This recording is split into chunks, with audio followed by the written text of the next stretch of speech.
जितने बड़े जराइम हो रहे हैं, खा वो मंशियात की दुनिया में हो या अगवा बराए तवान हो या लूट मार हो या करप्शन हो या बदनवानी हो, तो इसमें बड़े बड़े जिम्मेदार, बड़े बड़े रईस, बड़े बड़े खानदान, बड़े बड़े सियासतदान, बड़े बड़े मालदार और बाअसर खानदान, बाअसर तबकात आपको पीछे नजर आएंगे। जराइम की दुनिया की औरतों ने किस तरह नई जनरेशन को तबाह कर रखा है, उसकी एक मिसाल ये है, कराची की डॉन औरत अनमोल पिंकी ये है जो पूरे कराची में मंशियात फरोख्त करती हैं। कॉलेजों में, यूनिवर्सिटियों में, स्कूलों में, होटलों में नौजवान नस्ल, खूबरू नौजवान, खूबसूरत लड़कियां मंशियात के आदी होकर अपने आप को तबाह कर रहे हैं। नई जनरेशन अंधेरे खार में जा रही है। आप कराची के चौराहों पर चले जाएं, चौकों पर चले जाएं, पुलों पर चले जाएं, आपको खूबसूरत नौजवान, घुघरू नौजवान, खवातीन भीख मांगती हुई नजर आएंगी और पता चलेगा कि ये सारी खवातीन वो हैं, ये सारी लड़कियां वो हैं, ये सारे नौजवान वो हैं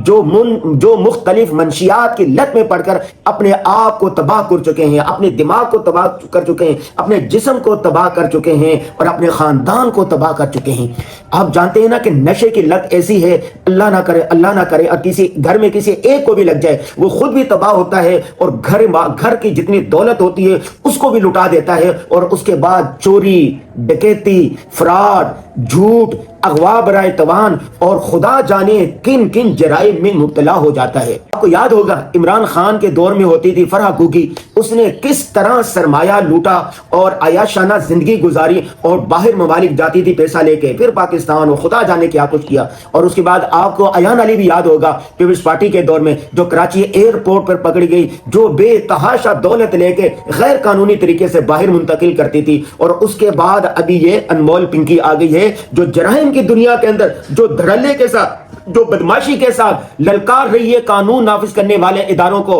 उनका मजाक उड़ा रही है। आप क्या समझते हैं कि ये अनमोल पिंकी अकेली होगी? इनके कोई पुश्तिबान नहीं होंगे, इनके हैंडलर नहीं होंगे। जब आप तह तक पहुंचेंगे, जब आप पीछे जाएंगे तो पता चलेगा कि ये जितने बड़े जराइम हो रहे हैं, खा वो मंशियात की दुनिया में हो या अगवा बराए तवान हो या लूट मार हो या करप्शन हो या बदनवानी हो, तो इसमें बड़े बड़े जिम्मेदार, बड़े बड़े रईस, बड़े बड़े खानदान, बड़े बड़े सियासतदान, बड़े बड़े मालदार और बाअसर खानदान, बाअसर तबकात आपको पीछे नजर आएंगे। पाकिस्तान में कितने उलमाए किराम का लहू बहा है, कितने उलमाए किराम शहीद हुए हैं। जब कानून नाफिज करने वाले इदारे कातिलों के पीछे जाते हैं, फिर पीछे जाते हैं, फिर पीछे जाते हैं, फिर पीछे जाते हैं, तो उसके बाद जाके रुक जाते हैं, पता चलते हैं ये मगरमच्छ हैं, अगर यहीं पर न रुके तो आपकी खैर नहीं। हमारे एक दोस्त बता रहे थे, उनका एक कत्ल हो गया था, उसने कहा कुछ हो जाए मुझे अपने कातिलों को पकड़ना है। आगे गए, आगे गए, आगे गए, एक हद तक गए तो उनको कहा गया खामोश हो जाओ वरना आपकी लाश मिलेगी, खामोश हो जाओ वरना तुम भी इसी तरह गायब कर दिए जाओगे, रास्ते से हटा दिए जाओगे, अंधी गोली का निशाना बन जाएंगे। जराइम जराइम बोलते हैं, ये जराइम की दुनिया है। माफिया की दुनिया अलग है, भिखारियों की दुनिया अलग है। जितने भिखारी हैं इनके पीछे भी बड़े बड़े सरमायाकार हैं, जो लूट मार करने वाले इनके पीछे भी सरमायाकार हैं, और ये जो कातिल हैं इनके पीछे भी बड़ी बड़ी माफियाज हैं। जब जो आदमी इन माफियाज पर हाथ डालने लगता है उनको निशाना इबरत बना दिया जाता है। अब पाकिस्तान पर अल्हम्दुलिल्लाह field marshal general Asim Munir का कंट्रोल है, आसिम मुनीर का डंका बज रहा है। कोई तो मुस्लिम होगा ना, कोई तो है जो इस उम्मत को सही करे, कोई तो है जो इस बिगड़े हुए हालात को दुरुस्त करे, कोई तो है जो कातिलों को गिरफ्तार करे, कोई तो है जो मंशियात डीलरों को पकड़े। अल्लाह करे कि हाफिज साहब ये जो बड़े बड़े मगरमच्छ हैं इनको पकड़े और सरे आम इनको फंदों पर लटकाया जाए, फांसियों पर लटकाया जाए। जब तक 100-200 लोगों को, मुजरिमों को लटका नहीं दिया जाता, ये इसी तरह पिंकियां, गुगियां और अयाने गिरफ्तार होती रहेंगी।